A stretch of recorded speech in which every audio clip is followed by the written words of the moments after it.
السلام عليكم. خرج المدافع الدولي الجزائري جمال بلعمري عن صمته أخيرا، ورد على تصريحات رئيس نادي الوداد البيضاوي.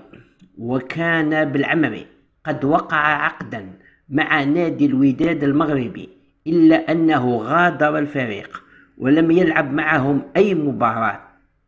وقال بلعمري في تصريحات لموقع هيسبورت: بالنسبة لي لقد وقعت مع الوداد من أجل الدفاع على ألوان الفريق قبل أن تساهم بعض الأمور في عودتي من حيث أتيت.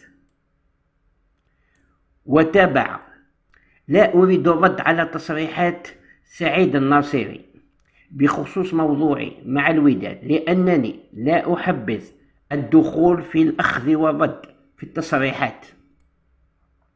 وأضاف: في النهاية أحترم رئيس الوداد كونه أكبر مني سنا وعلى رأس ناد كبير في القارة الإفريقية، لكن من حقي أن أوضح أن ما صرح به فيه الكثير من النقاط الغير صحيحة، وذلك حتى أضع الجماهير والرأي العام في الصورة.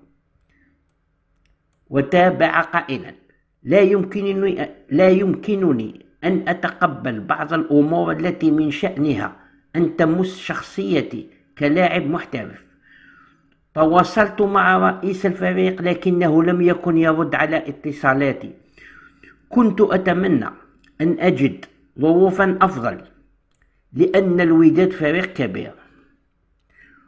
وواصل حديثه: أقول لجماهير الوداد بأنني لم أطلب من رئيس الفريق دفع أي مبلغ مسبقا.